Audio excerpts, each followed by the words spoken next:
The popularity of Formula One as a spectator sport has gained massively over the past few years. This can partly be attributed to the viewership of the Netflix series Drive to Survive, and partly to the new direction in which the current owners, Liberty Media, has taken the sport.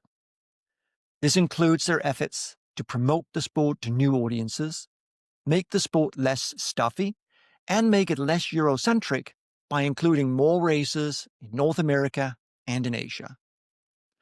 Coming from Europe, however, I've been a long-time fan and I've followed the sport closely since the early 2000s, and I've always wanted a chance to work with and analyze data from the sport.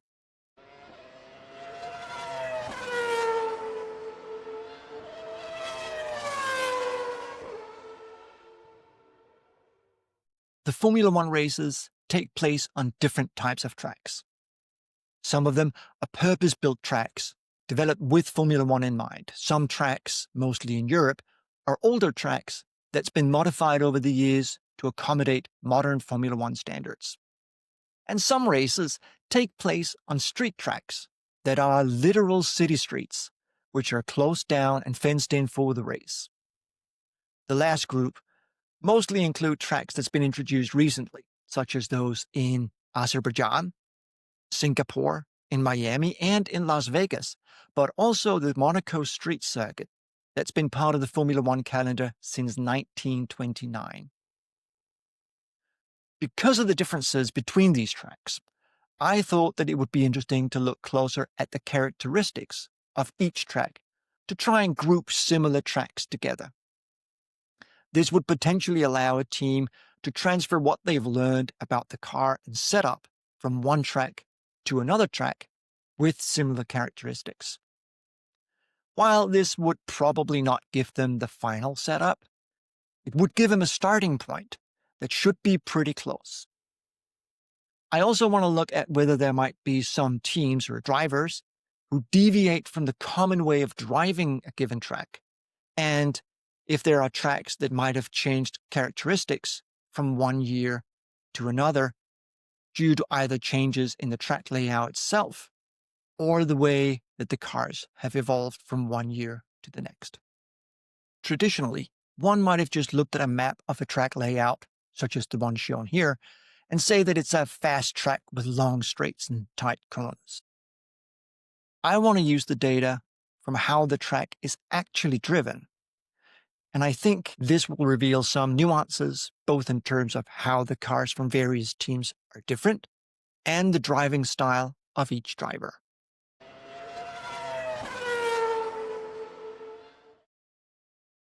There are a number of different services that will allow one to get the relevant and detailed data to perform such an analysis, but I settled on using the open source API from openf1.org.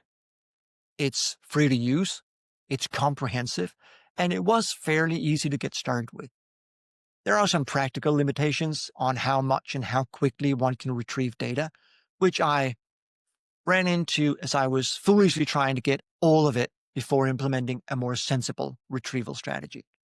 To analyze the track characteristics, I decided that I didn't want to deal with any of the pesky issues that might arise during a race, with many cars on the track trying to either overtake or defend or conserve battery power or tires, as these can often change how the track is driven. This leaves me with data from qualifying, and since there are few of the same complications here, I'm only using the fastest qualifying lap from each driver from each qualifying session. Not only should this give me data that's closer to the ideal lap for each driver, it also gives me much less data to retrieve.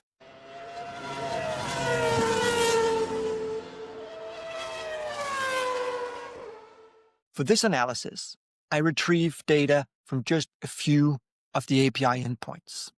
Sessions provide information about each session during a weekend, including whether it's a practice, qualifying, or race session. This gives me the list of only the qualifying sessions. Drivers provides information about which drivers took part in each session. This includes the driver's unique number, which does follow the driver even when the driver moves to a different team.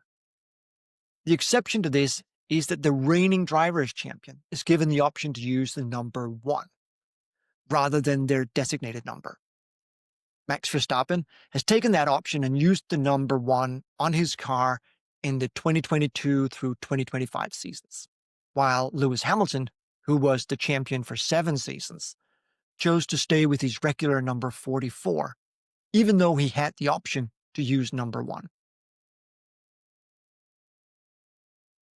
Laps provide information about each lap, including the total lap time, the speed through the speed trap, which is usually at the end of the longest straight, and whether the lap was an out lap. An out lap is a lap where the car started the lap while in the pit lane after a pit stop to either change tires, refuel, or both. I currently only retrieve laps from the qualifying sessions, which then allows me to identify the fastest qualifying lap for each driver in each qualifying session. Car data provides information about the car, including the throttle and brake positions, the DRS deployment, the selected gear, the speed in kilometers per hour, and the revolutions per minute of the engine. The data is made available at intervals of about 260 milliseconds, with 90% of the intervals between records falling between 160 and 400 milliseconds. Using the information from the laps, I currently only retrieve the car data from the fastest qualifying lap from each driver in each session. Location provides information about the car's location in a 3-dimensional space at a similar frequency as the car data. The two sources, however, are distinctly separate and are therefore not synchronized with each other. They provide data at roughly the same intervals, but at slightly different times, although given the frequency of each, they're almost always within about 1/10 of a second of each other. Using the information from the laps, again, I currently only retrieve location data from the fastest qualifying lap from each driver in each session. I have endeavored to only retrieve any piece of data from the API endpoints once, persisting it locally, and then adding new records to the local data as needed.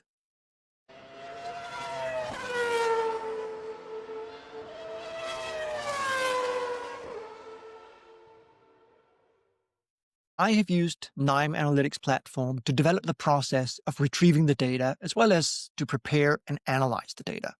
But this could obviously have been done in any tool or programming language with the same capabilities, including Python and R. The NIME workflow that I built pulls the data needed in a few steps.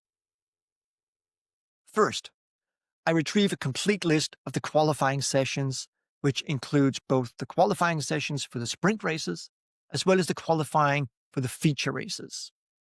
This is a small data set with just 28 or 30 sessions each year, so this is retrieved in full with each execution. The list of drivers taking part in each weekend is retrieved in the same manner and then joined with the list of the qualifying sessions to create a list of every driver who took part in each of the weekends. Since teams will sometimes let a reserve or another driver take over one of their cars in free practice 1, there will be a few drivers that took part in the weekend but didn't drive in the qualifying session. This will be important in the next step. In that next step, the fastest qualifying lap for each driver in each session is retrieved, but only if it has not previously been retrieved. Only new qualifying laps are retrieved with each execution, as the full data set is too large to retrieve in one request. Based on the complete list of drivers each weekend, I retrieve all of the laps from a qualifying session for one driver at a time. I then identify the fastest lap for that driver during that session.